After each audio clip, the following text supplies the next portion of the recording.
Start talking about things that actually matter. Sup, nation? We are live in Charlotte at the Democratic National Convention. It's the last day. I'm tired. We're outside for some reason. Little hungover. No makeup lady. Broken out. It's a good day, though, for America, because President Obama just spoke 30 minutes ago. And, yeah, I think that's it for my intro. Also, with me, we have Elliott Morgan and Meg Turney. How's it going? Family, one last time. How's the last day going? It was so smooth and wonderful, Oh, and yeah, no there hiccups were whatsoever. no bumps whatsoever at all. I think we did a cross-country jog. Yes. I think I've actually seen this in Mario Kart 64. I don't know if you remember that one, the level with the balloons. Yes. where you- Yeah, That's battle totally mode. exactly what this Yeah. is. Like real life. Yeah, no, It was it's real life. It life. was modeled after the Google Center before its time. I literally had Exactly. like a giant run by today.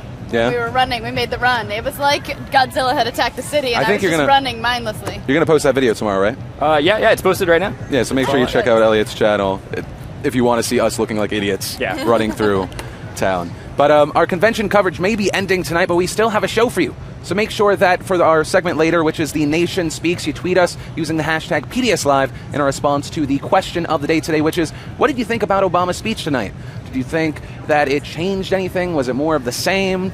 Any opinion on it? We would love it. But, yeah, I think that's really it. Before we jump into anything from tonight, we are going to talk about last night, what everyone was talking about, and that was Bill Clinton, and here's that. We are here to nominate a president. And I've got one in mind. Since 1961, for 52 years now, the Republicans have held the White House 28 years, the Democrats 24. In those 52 years, our private economy has produced 66 million private sector jobs. So what's the job score? Republicans, 24 million, Democrats, 42.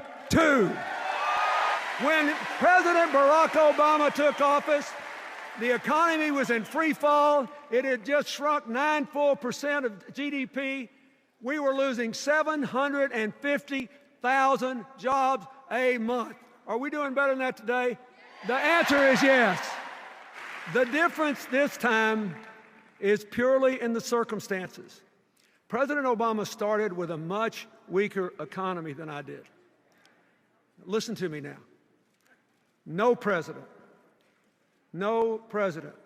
not me, not any of my predecessors, no one could have fully repaired all the damage that he found in just 4 years. In the last 29 months, our economy has produced about 4.5 million private sector jobs.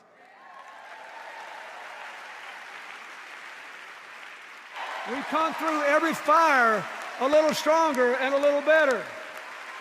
And we do it because in the end we decide to champion the cause for which our founders pledged their lives, their fortunes, their sacred honor. The cause of forming a more perfect union. My fellow Americans, if that is what you want, if that is what you believe, you must vote and you must re-elect President Barack Obama. We're back, apparently. I'm going to lower this. I have no idea what just played, but I heard that it was a video playing 3 seconds over and over. Yeah. How about this? I'm going to reenact what Clinton said. Okay. Please do. He was all, booyah, words, stuff, facts, and other things. Opinions. Nailed it. Amazing. Nailed it. That was yeah, exactly no. what he did. I feel like in my ear I half expected like, yo, squirrel, drop it hard. Like just something to come off in my ear. No, but it was amazing. I mean, I like that factcheck.org called it a nightmare to fact check because there were so many facts and figures. And really there were a couple exaggerations, but nothing too big. I mean, he really killed it. Yeah, I thought it was probably the best speech of all of the conventions. Yes. It wasn't like I didn't get chills during it, but I was just like, man, Bill Clinton, you're so cool. Like, he's just a cool guy. And I do think he's a genius because he takes those facts and he, like, interweaves them with all of his opinions, which is, like, the best way to do anything because you basically, like, safeguard yourself against anything. Because you can say whatever, smash it together with your opinion, and you're good to go. I don't know. Some of the speeches, I mean, Clinton's especially, but even some of the Republicans, a few of the Democrats, I've found myself getting somewhat emotional. I mean, because someone used the word on a video today to bash me, and it was patriotic. Phil's patriotic, like it was a bad thing. Gross. And I was like loving my country and even if you want to be a cynic and it's like, oh, it's all a charade and this and that, it got me excited. And what I wanted to cover with Bill Clinton was the fact-checking, because the reason it was so hard, it was supposed to be a 28-minute speech.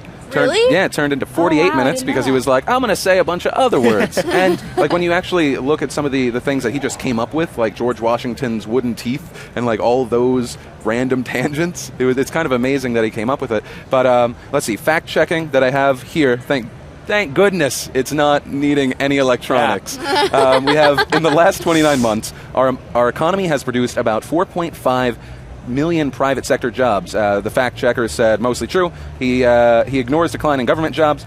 Clinton starts counting when we bottomed out in February 2010, when other people used the 2009 numbers, but overall, essentially correct. This was the figure I said yesterday, and I got in my ear that I was wrong, and Bill Clinton saved me. Yeah, thank you, Bill Clinton. Bill Clinton was like, 1 second, Meg. I got this. Hey, Meg, I got this. Bill to the rescue. Let's see. And then we had last year the Republicans blocked the president's job plan, costing the economy more than 1 million jobs. Moody's Analytics says Obama proposed American Jobs Act would have added more than 1 million jobs. Once again, essentially true is what it looks like. Obviously, you have to understand that it was an estimation. Yep. Sure. But, but we'll never know. Will we ever see that girl again? I don't know. I don't know, man. No. Let's see. And then since 1961, 42 million jobs added while Dems in White House versus 24 while GOP in White House. And that was based off of the Democrats being in office, I believe, 4 less years. Mm-hmm. So I think he did what he really needed to do. Which, if anything, I thought, oh man, how is Barack Obama going to do better than that? And we'll talk about Obama and what he said a little later. But any final thoughts on Bill Clinton? Look, I've never come closer to just straight up becoming a Democrat. And I think he's cool. He's cool. Oh no, I'm good, thanks. Yeah, no, I thought he kind of played it almost like a father, right. like guy. Like he would say, like he would listen. Now listen, are you listening? Stop laughing, everyone. Yeah. Are you listening? Because you need to remember this. And it was very like, I'm listening, Bill. Like, oh, you got it. So I liked it. I really liked it. Elliott, I just love the past 2 weeks that you're so bi-curious as far as political parties. You're just like, I don't know which way politically I want to go. Curious. Goodness. Hey, it still works. No, yeah. And Bill Clinton is just a charming individual, and I think when you have that much charm in one human being, it's going to be awesome. Like, whatever comes out of his mouth is going to be awesome. No, I loved it, and I don't know, I feel like for the first time, because when he was president, I really didn't appreciate how amazing of a speaker he was. Yesterday, I was kind of floored, but that was just me. Next up, we have women's rights activist Sandra Fluke. In that America, your new president could be a man who stands by when a public figure tries to silence a private citizen with hateful slurs. It would be an America in which you have a new vice president who co-sponsored a bill that would allow pregnant women to die preventable deaths in our emergency rooms. An America in which access to birth control is controlled by people who will never use it. An America in which politicians redefine rape and victims are victimized all over again. We've also seen another America that we could choose. In that America, we'd have the right to choose. We talk often about choice. Well, ladies and gentlemen, it's now time to choose. So we had Sandra Fluke, and I think the birth control message is good. It's a very pro-woman message, the right over your body. I saw some terrible things on the internet. The internet was a very terrible place for Sandra Fluke last night. But it has been historically for Sandra Fluke. I mean, or and I was also just the women. real world. And women, I mean, in my opinion. Yeah. I don't know. I think so too. Yeah. Well, I mean, she was called a slut for saying that people who she was defending a friend of hers who takes birth control, who's gay, who doesn't need it to prevent pregnancies, who takes birth control, I believe, for ovarian issues. I know it was like a health issue that she was taking it for, and she was called a slut for it. Right. So, I mean, it kind of indicates how ridiculous this nation can be about contraception. Yeah. Elliott, what do you think about Sandra Fluke and what she said? I think Sandra Fluke seems like a good person. I can't argue with what she said. I think when you look at the contraception debate, it's a huge issue. And I think what it boils down to is the idea of a society not necessarily just accepting premarital sex, but then like funding it with tax dollars. So I think that's where like the divide happens. That being said, I think it's just a matter of time before it's just accepted and people calm down about it. Do you think that it's a bad thing and that it is actually funding premarital sex? Personally, no. But for those that do, yeah, it's kind of like I understand where they're coming from. It's like if they are so wholly opposed to that, and if there's a majority out there that is wholly opposed to that, it's like at what point are you just like, no, you're wrong, moving on? Right. I mean, I think the big thing is if you are going to go the anti-abortion route, I understand where people come from that.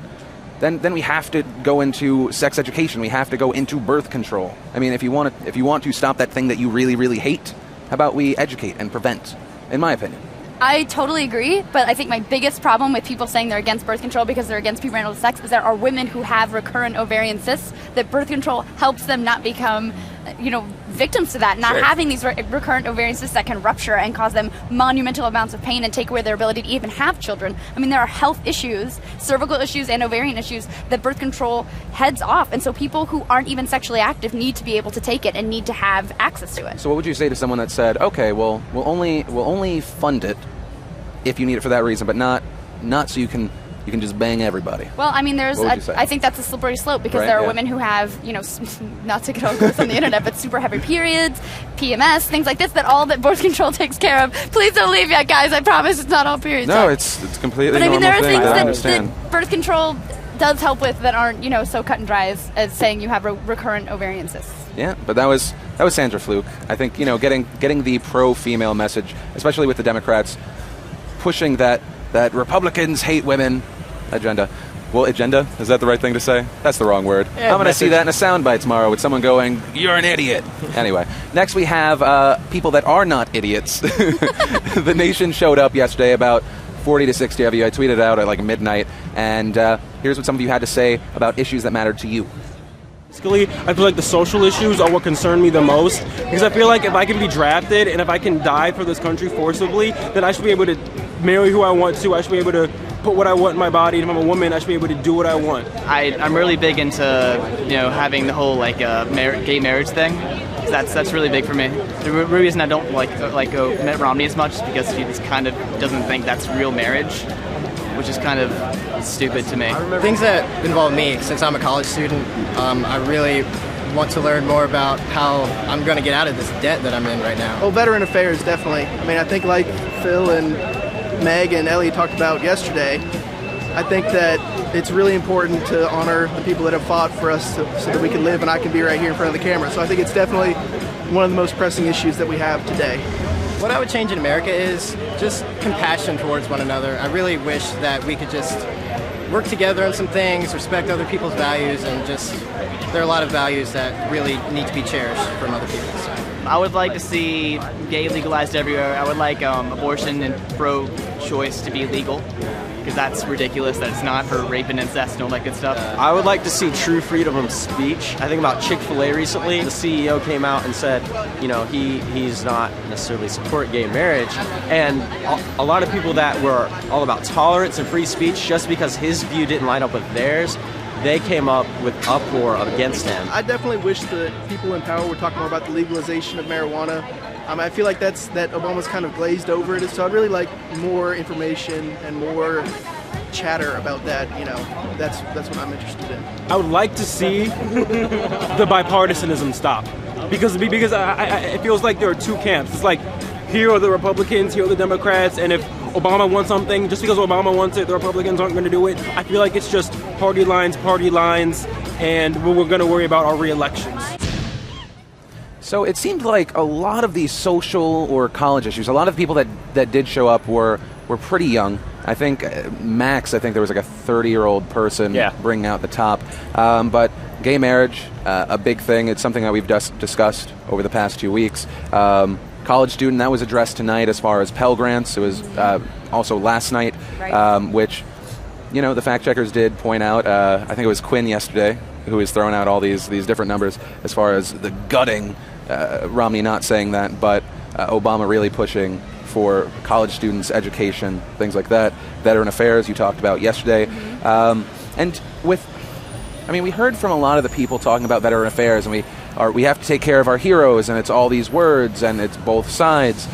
Do you think they actually mean it? Because you talked to someone from Veteran Affairs. Right, Tom Tarantino from the IAVA. Do you think that it's just them being supportive?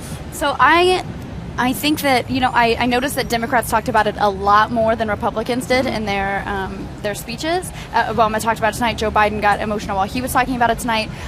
Tom did say that he was at both conferences, so he's pushing on both sides. But I do think the Democrats have done a better job just because they're better taking government money and funneling it places. Republicans pull back government money, but at funneling it to Veterans Affairs. And I think that they have done a lot in the last 4 years to help veterans out.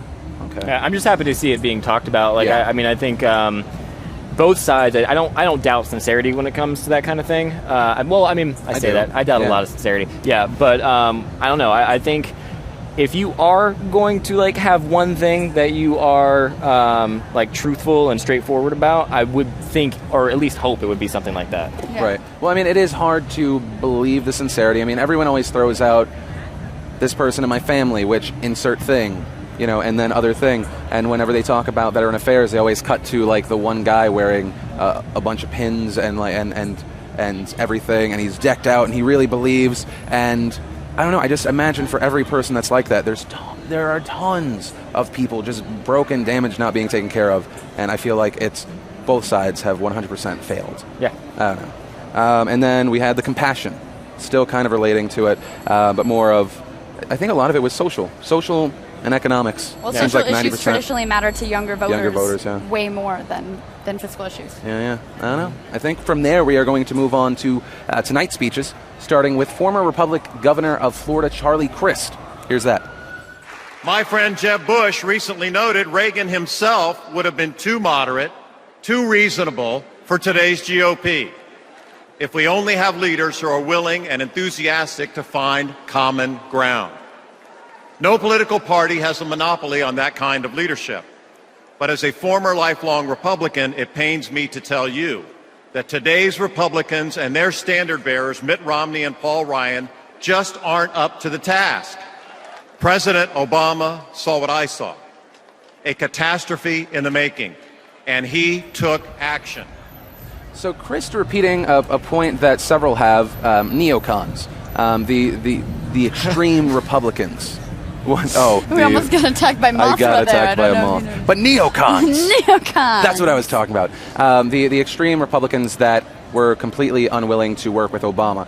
Playing that clip over and over. I'm not sure how many times it aired on TV, but in the at the place, they played it several times of our goal over the next 2 years is to keep Barack Obama out of the White House, which is essentially, we're not going to vote with you. We're not going to work with you. Doesn't matter. Do you think that, I'm going to start with Elliott, do you think that's what all of them have done? No, I think it goes both ways. I think absolutely. I don't know. I feel like I was talking with a relative of mine about this who used to be really involved with the Republican Party, the grassroots Republican Party, and she's not anymore because she feels like they're so polarizing, and it's polarizing on both sides. Right. And it used to be back in the day that Democrats and Republicans could work across the aisle and you'd legitimately be friends with the other person, even if you disagreed with their views. And I guess now it seems like over the past few years on both sides there's just sort of this whoever you are is defined by whatever political party you represent. That being said, I think Charlie Crist is I don't like him very much. Is there a reason? Well, I'm from Florida, and I don't know. I've always gotten the impression, and I feel like he would say anything and do anything as long as he can just, like, I feel like he's just a politician. I don't look at Charlie Crist and be like, oh, there's somebody I can get. Like, I feel like half the time he's just full of crap.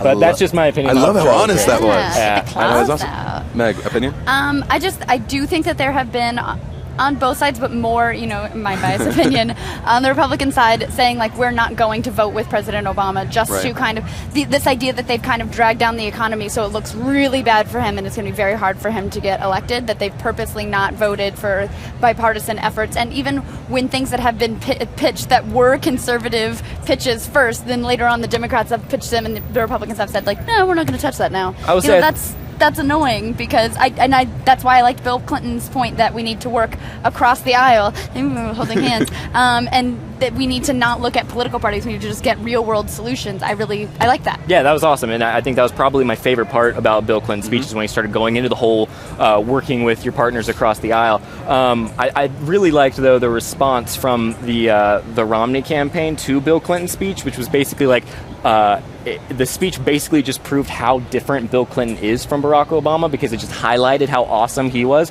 versus Barack Obama, who, according to them, refused to work with Republicans, refused to work with even a lot of the Democrats because he was so extremist. I mean, it's just, you get both. The exact same thing being said on both sides. Exactly, yeah, no, definitely. No, in year three of Obama, I was so annoyed because I was like, why didn't you do anything in the first 2 years? You're so busy trying to work with everyone and find common ground when you could have pushed something through. And then it was something that he said that he is trying. Not the Romney campaign, who said the opposite, but Clinton, and even Clinton throwing out the kind of, well, back in my day, we didn't really care because we wanted to solve problems. And I was like, yeah, Grandpa Clinton.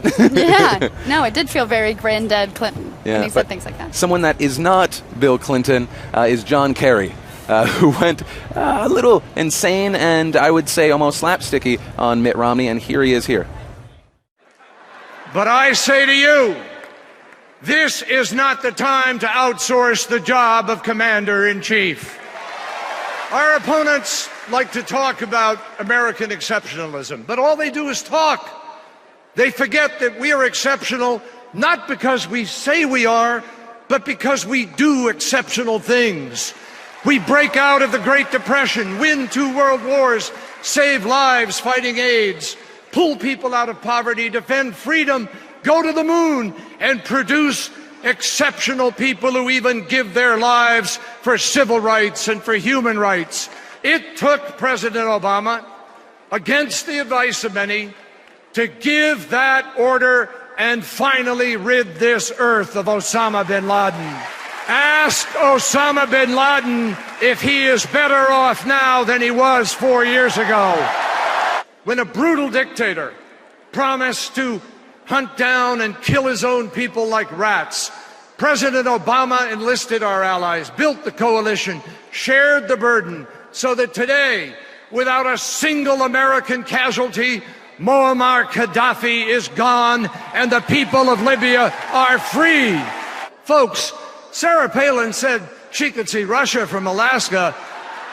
Mitt Romney talks like he's only seen Russia by watching Rocky IV. No nominee for president should ever fail in the midst of a war to pay tribute to our troops overseas in his acceptance speech. We already have an exceptional American as president, and we believe in Barack Obama. Thank you, and God bless America. So John Kerry, I feel like he hired just a comedian. I feel like that's what it was. Let's see. We have Sarah Palin reference. Bring that back. It's always a good thing for a town. Mm-hmm. Okay. Rocky IV reference. Oh yeah. I was on the floor at that time, and the crowd just ate it up. They just ate it up. This one guy literally grabbed my shoulder. He was like, "Oh!" I was like, "Whoa, calm it down." Of course, the outsourcing references, just for Bain Capital, getting rid of American jobs, sending them overseas. They're pushing that a lot. And then, of course, the name we heard a lot, which was Osama bin Laden. Yes. They love that. And they actually made the bumper sticker. I saw literally just tons of Joe Biden, Osama bin Laden, GM bumper stickers. Yeah. But opinion on your lovely John Kerry. Okay, so here's the thing. First of all, don't ever call him my lovely John Kerry, because that's just not right.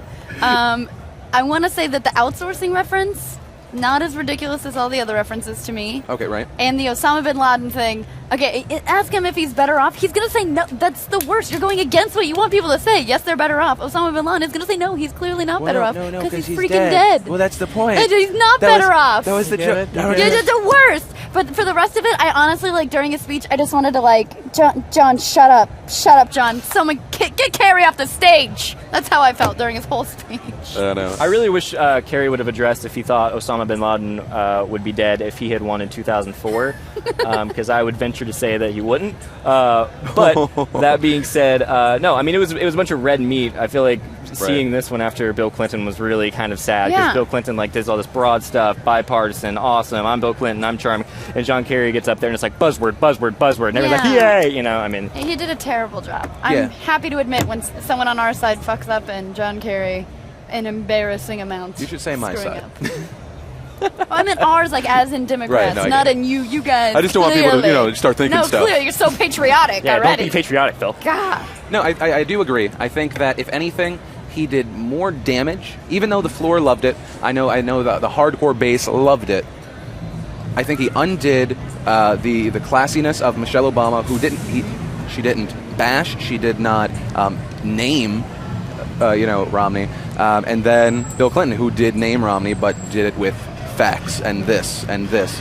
But I agree with you. I was like, what is happening? Yeah, why is I'm sure everyone there are a lot of loving people it? backstage like, damn it, Kerry. Damn it, Kerry. Kerry? And then he just walked off like, nailed it. I bet no one has told him yet. I know, right? Like, it wasn't that good. He's like that kid who... It's really good, John. It's really good. No, But then, surprisingly, well, awesomeness in comparison to Kerry.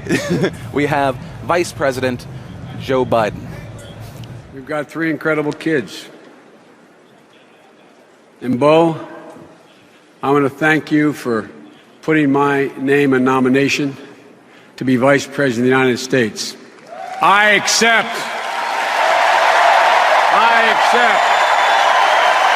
With great honor and pleasure, I accept. This generation of Americans has proven itself as worthy as any generation before us.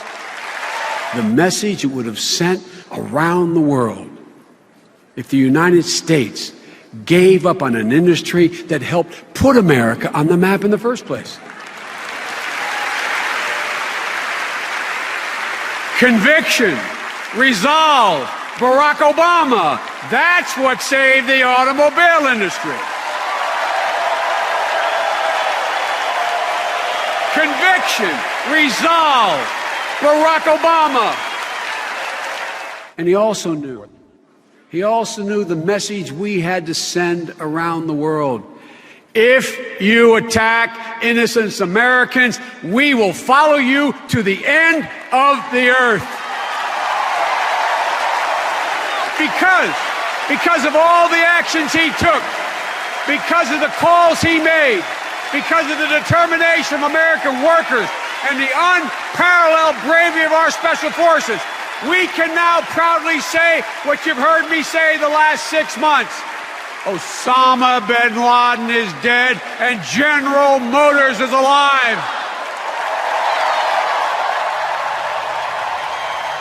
So we come back, Joe Biden finishing what's really become his catchphrase more than his slogan. Same difference. And then cars has been the big thing. Not even Biden. I know there were speeches earlier that we don't even have that they really, really pushed that because their whole big thing is that Mitt Romney said, let Detroit, screw it. Paraphrasing. But what'd you think about Uncle Joe? Oh, can I go first? Yeah, of course. Oh, thanks. You know what? On the show yesterday, I said after Paul Ryan spoke, I said if I were Joe Biden, I'd be nervous, and that I was nervous to hear him speak because he says things like, "This is so fucking exciting" when he signs healthcare bills. Like sometimes Uncle Joe embarrasses us a little bit, but he did great. I thought his speech was great. He got very emotional when he talked about our servicemen and women. I thought it was very genuine. I thought some of the things he said, were a little red media, like the catchphrase he's got going on. But I thought it was a great speech, and I thought he did a great job of pointing out kind of what's been going on with Barack and humanizing him a little bit, and he did a great job to kind of toss it off to him. Awesome. First of all, I have no idea who Joe Biden is. Well, they kept him in a closet for about 2 years. Yeah, I was like, that's what he looked like. No, I thought he did good. I liked that he got emotional. It was very sincere. There's a ton of red meat again. But I don't know. Whenever people start talking about like, if this person's elected, this is what's going to happen. Right. And then usually whatever's going to happen is like borderline zombie apocalypse. Right. Like it's horrible every time. I tune out that stuff whenever that happens because I feel like it's just there's no way of knowing any of that, and people are always going to say if their opponent is going to win, then it's impending doom. But other than that, he did a really solid job. Yeah, I mean, impending doom. You kept hearing 2016 Medicare or Medicaid. 2016, and then on top of pushing towards women, the quote, "This generation has proved itself." That, once again, obviously, Democrats going after the younger vote with 15 million new votes. So what I'm going to say, because everyone will have an opinion on who supports who, regardless of if you support a Republican, Democrat, if you are a new voter, you have no excuse right now not to register to vote, because if you don't, then I want to say you're kind of a jerkhole. Yeah, if you want your opinion to matter, even with our busted ass 2-party electoral college system, if you want to even have a fraction of a vote, you have to register. And you know what? When we post this tomorrow morning, link in the description, annotation, doing a bunch of YouTube stuff. I don't know. If you don't register, I would go so far as to say that we three will beat you up. Oh yeah, no. Yeah. I'll get the claws out. Physical violence, I feel like, is the best way to get things done. Elliott works on the body, Meg on the face. I go get somewhere the face? else. You just insult people. You get so nice. Just with words. Oh, it's emotional. Just The scars, so when they heal. But I think after that, if you are like Elliott and you were like, "Hey, who is that Joe Biden fella?" I think right now we have the history of Joe Biden.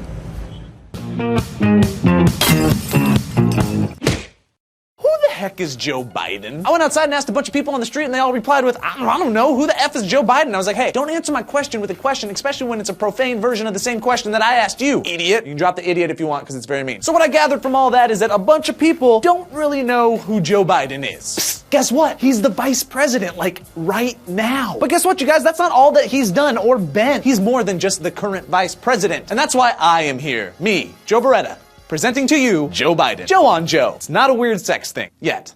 Joe Biden has spent more than half of his life playing around in the Senate. He's also the first dude from Delaware and the first Roman Catholic to fill the vice president's shoes. Joe was born on November 20th, 1942 in Scranton, Pennsylvania. Yes, that same Scranton, but he soon moved to Delaware with his family. He was the oldest of 4 Catholic children, and his daddy managed a car dealership. Growing up, economically, his family jumped around the lower and middle classes. He was a stutterer, but he got over that later in life by reciting poetry into a mirror. Artsy! He was also diagnosed with asthma, an affliction that kept him out of the Vietnam War. In high school, he was known more for his accomplishments on the football field than for his academics. And this is also when his leadership cream started to rise to the top of the Biden butter bucket. That is an odd sentence that I wrote. Joe went on to get by in college, graduating near the bottom of his class at the University of Delaware with political science and history majors. He then picked up his doctorate from Syracuse, even though he thought the whole law school thing was totally boring. And he passed the Delaware bar in 1969. Biden, quote, fell ass over tin cup in love at first sight with Nelia Hunter in college, and they were swiftly married. Together they pumped out 3 kids as he jumped into the law world. But that didn't last, and he jumped into politics soon after. In 1972, at age 29, Biden became the 6th youngest man to ever get elected to the Senate when he upset his Delaware opponent. However, right after his triumph, his wife and kids were in an automobile accident when looking for a Christmas tree. Tragically, his wife and daughter were killed, and his 2 boys were severely injured. This was a dark time for Biden. He even considered committing suicide, but his commitment to the people of Delaware, and more importantly to his family, pulled him through the tragedy. He was sworn into office from his son's hospital bedside, and he never relinquished his role in the Senate until he was elected VP in 2008. 2008. And he left the Senate with the 15th longest tenure in history. But let's not get too far ahead of ourselves. Let's talk about a couple more things. Biden remarried in 1977, and he and his lady birthed another daughter. In 1987, he was like, I want to be president, and he went for it. Then he was accused of plagiarizing a British politician's speech, so he dropped out. But then he went to the doctor to check out some severe headaches, and 2 life-threatening aneurysms were discovered in his body, so he had surgery, and as a result, blood clots developed in his lungs, had another surgery, and 7 months later, he's back in the Senate, like a boss, a senator boss. 2008, he's like, I want to try to be president again, but he gets throttled by Hillary Clinton and Obama in the primaries, but he is selected by a victorious Obama to run on the Democratic ticket with him. And now he works behind the political scene. Some say it's because he's prone to saying some pretty stupid stuff, but he's actually, after a pretty rocky start, one of the president's most valued advisors. If Joe Biden is anything, he's likable and he's a hard worker. He's a former chairman of the Foreign Relations Committee, he opposed the Gulf War, and he helped create the Violent Crime Control and Law Enforcement Act and the Violence Against Women Act as chairman of the Senate Judiciary Committee. He also did a bunch of other stuff, but like a Joe Biden attending law school, I am bored. Gonna go do something else. Probably gonna go play some Earthbound, because that game is awesome.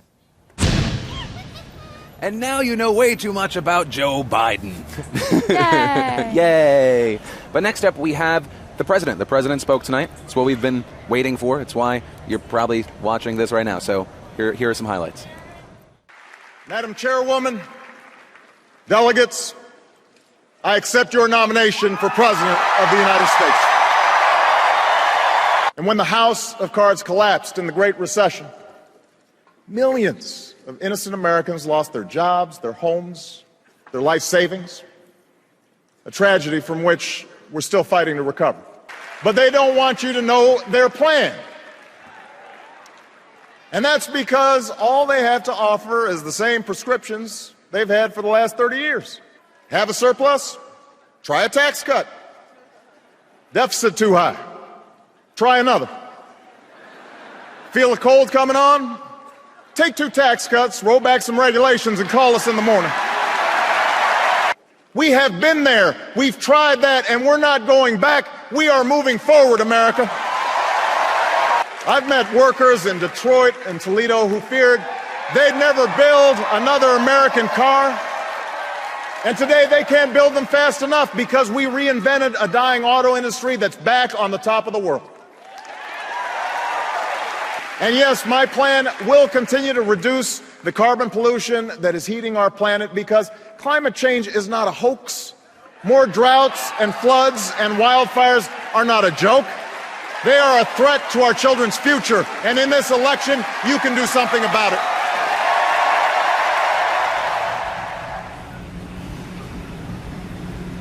And so the president spoke tonight.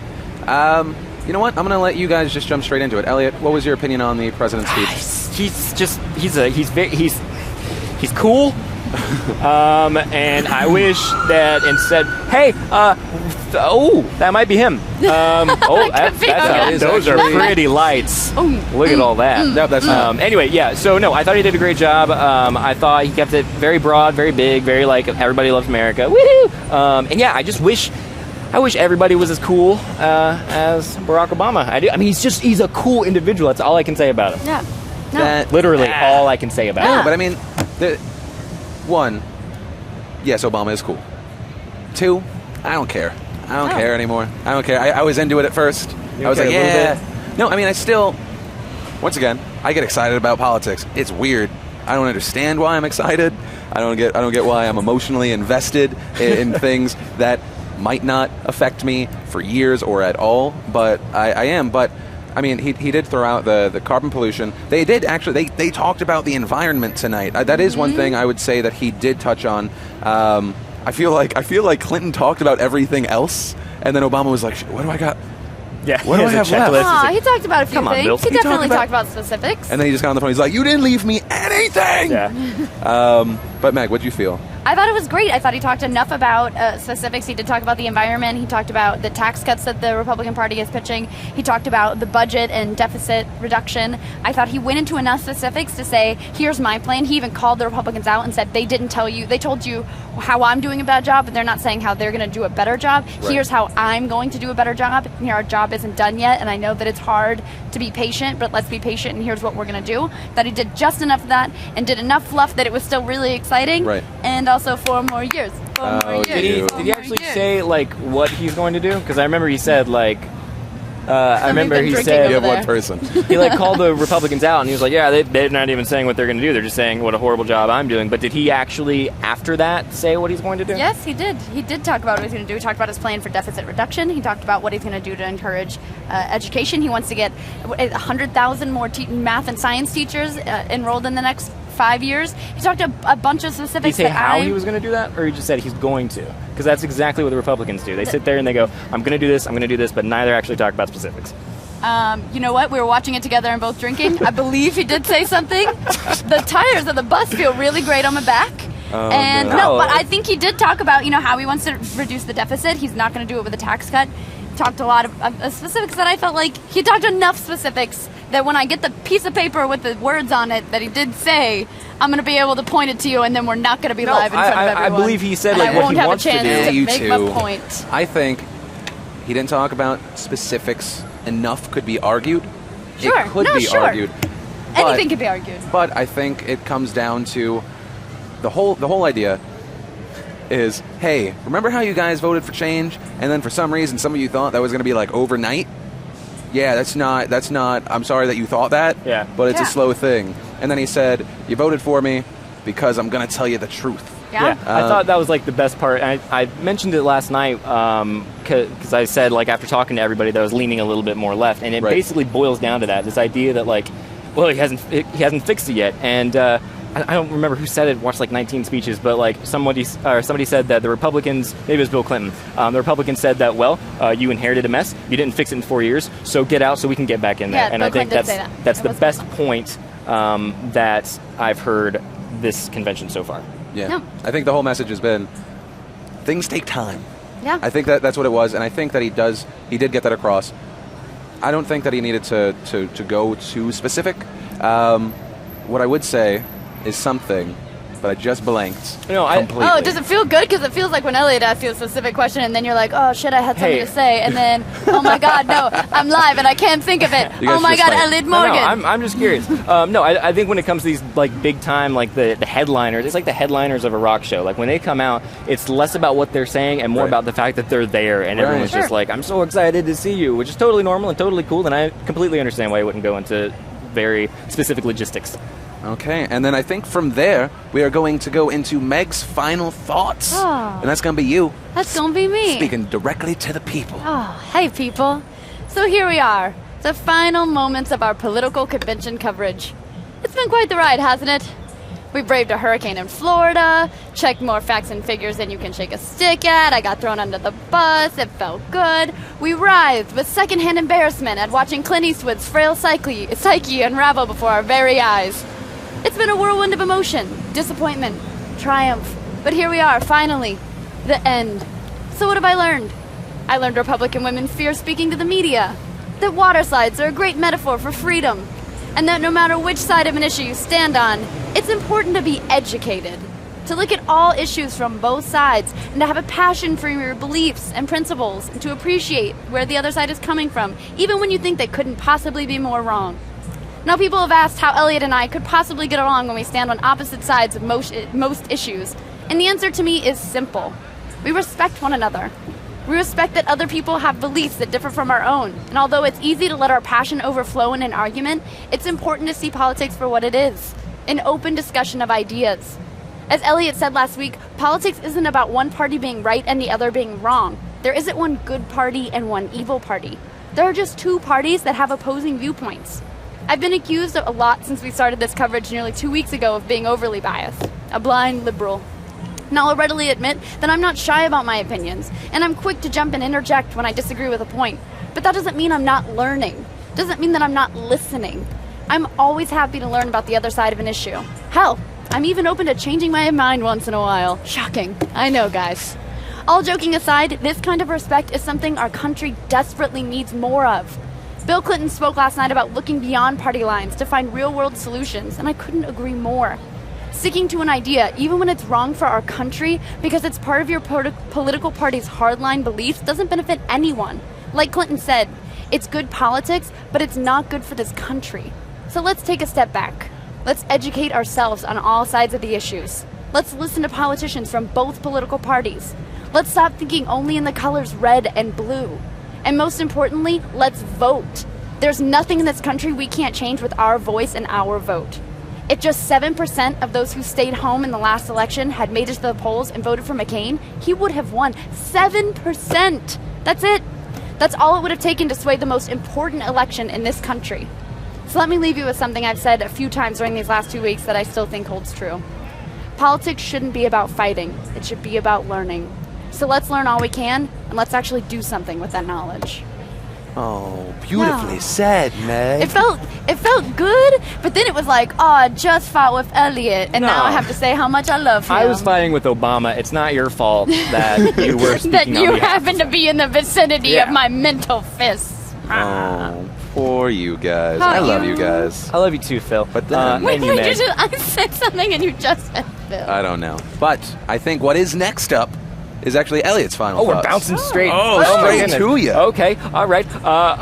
So here we go. Final thoughts. Okay, so my understanding with all of this political convention stuff is that it used to be like these super suspenseful, huge processes because that was when presidential candidates were nominated by their respective parties, which it still is. However, nowadays, it's kind of like it's kind of like these events are like the perfect place to sell T-shirts and buttons instead. The decisions are already known, the candidates are already known, it's all tightly orchestrated, there's no surprises. All of the big political figureheads have gotten up and they've said words. So many words. Since being here, I've spent a crap ton of time sitting in front of a computer, listening to all of these words, drinking Yingling, because that's a beer that's hard to find in California, plus it's super cheap here. I'm actually drinking it right now. And I'm not drinking it right now, but I was drinking it when I wrote the words that are now going through the teleprompter that I'm spouting at you. I'm going to miss a lot of things about political conventions, but I'm mostly going to miss the Yingling. Moving on. What was I talking about? Words. Yeah. So Lewis Black once said that the difference between Democrats and Republicans is that Democrats blow and Republicans suck. Since then, I've never heard a more succinct, accurate description of our two major political parties. What has amazed me, however, is the speechwriter's ability on both sides of the aisle to take those agendas, one of blowing and the other of sucking, and then wrap them up in so many freaking words. I think politics is exciting. And a part of me does absolutely love it, and I wish a lot of times that they would kind of break through all of this stuff that they wrap their agendas in to get to the core of what actually matters. So, you have like, here's my personal story of triumph, and it proves we need to blow money in every direction, or invest in opportunity, or I'm just an AC/DC loving economist, and this proves we need to suck money from programs so that we can do this. Here's a testimony that shows the undeniable evil of a presidential candidate. Here's a bill passed as a political stunt, but esteemed as a leap toward equality. Here's a deafening silence on unpopular social issues. Here's pandering to women. Here's pandering to youth. Here's pandering to Hispanics. Here's pandering to everybody. Here's the exact same thing you've heard 1,000 times. So my final thoughts are, there's not that many thoughts, and if there are, they're being wrapped in way too many words. So am I right or left still? I am still not very much. I'm still fairly a righty. I'm pro-life from the womb to the tomb. I believe in a small government. I don't believe that the unity of America should be proportional to the expansion of our government, and I believe that everyone should be allowed to, get married. My stances have not changed. My excitement in politics has risen. I still have no idea who I'm voting for, and if you lost track of anything I just said, don't worry, because I can summarize it for you with words.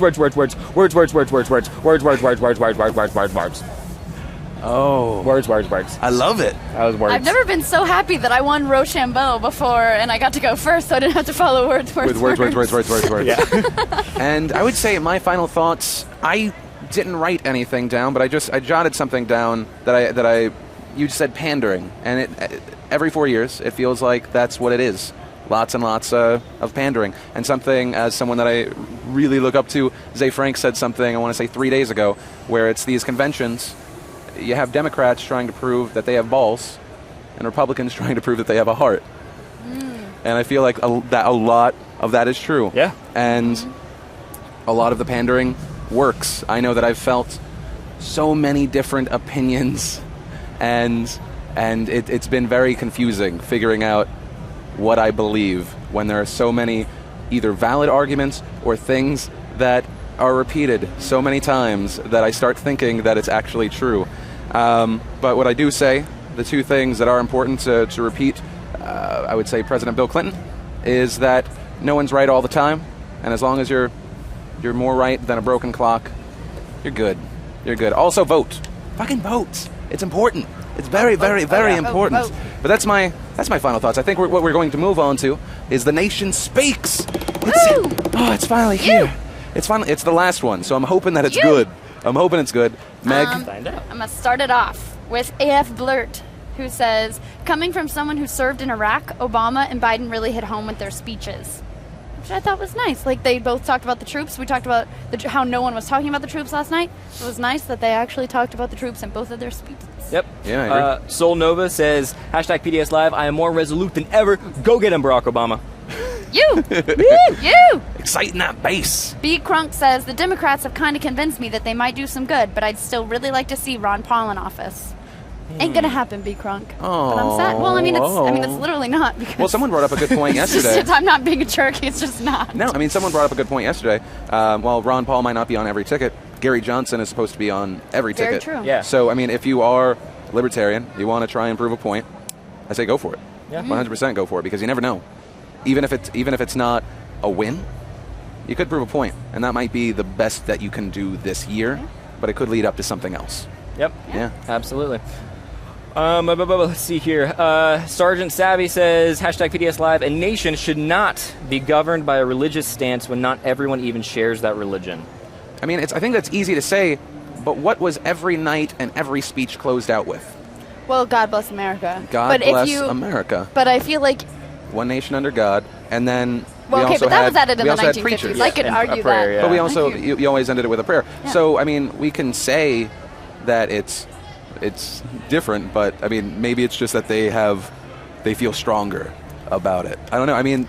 So you think that because the government has implemented things like One Nation Under God, and that they end their speeches with God Bless America, that we should use religious principles to govern the country? I'm just saying that I think that a lot of people think of Republicans as these crazy Christians and the Democrats as these, like, people that sometimes go to church on Sunday. Yeah. And they say, hey, God bless you when you sneeze. I think that, you know, you have to take the religious thing somewhat out of it, in my opinion. Yeah, but the tweet was just saying that we shouldn't be governed by religious stances, which... I do agree. I think that we can all agree with that. It's a huge issue because, I mean, it's hard for me as a religious person, even though that's like the worst word ever. It's because you have these deeply held beliefs, you have these opinions on things, and you feel like they're right, and you feel like if they are right, that's how it should be. The reality is that morality is debatable, and if morality is debatable, you're going to have people that oppose it, and therefore if the majority oppose it, that's what the majority says. You go with the majority. As far as like In God We Trust and God Bless America and all those things, I don't think it's indicative of whether or not we are a religious country. I think it definitely shows that we've incorporated religion throughout our history, and I think that's wonderful. I think there's a big difference between being accepting all religions and then shunning every sign of religion that you see. So like when someone, if it closes a prayer, I want to see that. And if some other religion, if the Democratic Convention wanted to have a Muslim or, close the ceremony, then that will be fine too. It's like we should embrace people practicing religion because that's part of what makes America so awesome. But what if you wanted to not practice religion?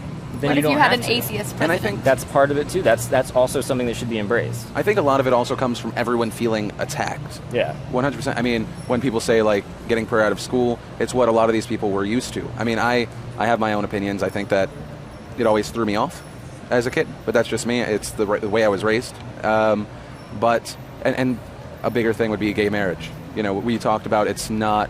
I thought it was as simple as, just make it a thing. But if the churches don't do it, they could lose their tax breaks. But I just think that that's not a reason to not do it. I think what it means is just you have to change it from a bigger way. Yeah, make it so that you don't crush the church, but the people who are gay, live their lives however they do, don't hurt anyone else. It's their thing.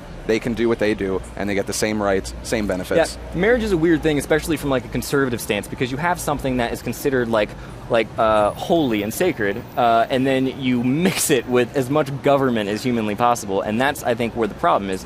The moment someone took marriage, which is a religious institution, and then made it a governmental institution, people equated it with the same thing. It's like, well, you can't do it.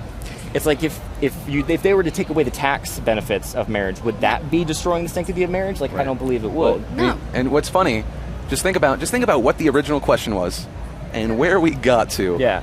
And just think of all the emotion behind that, and then understand why we'll probably not come to a level-headed conclusion for a little bit.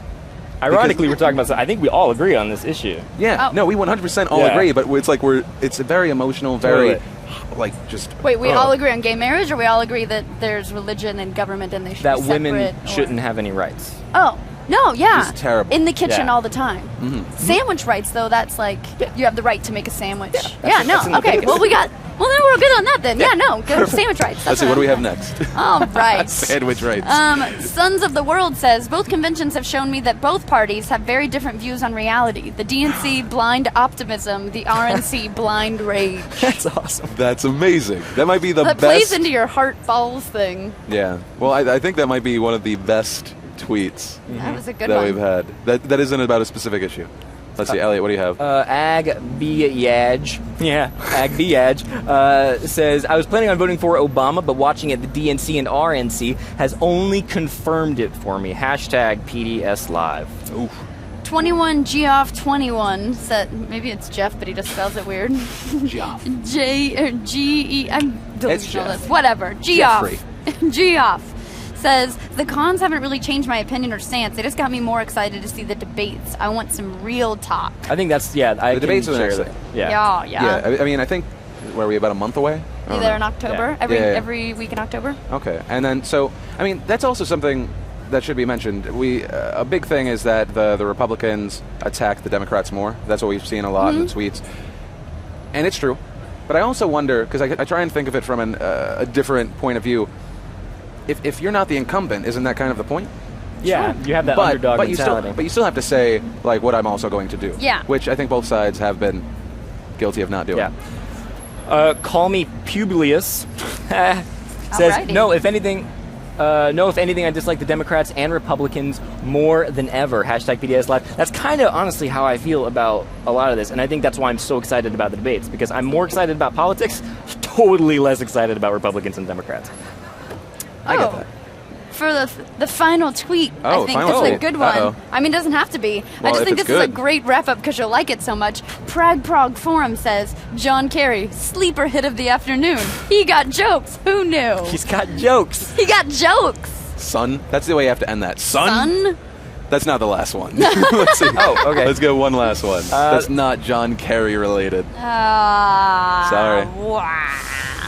Well, you see, I went into landscape mode instead of portrait mode, and then I lost my place, so I'm having to find it again. John Stenberger says, Adam Putnam on Charlie Crist.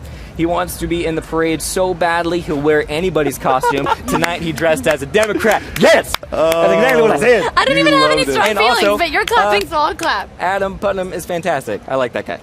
Great. Oh, me too? I'm just going to keep All kicking right. it to you guys. I'm loving Kryzaf these. said, I think the president did well because he talked about his plans for the next 4 years, unlike the Repubs who just pointed blame. Thanks, Kryzaf. And a hearty 4 more years to you, my friend. You guess.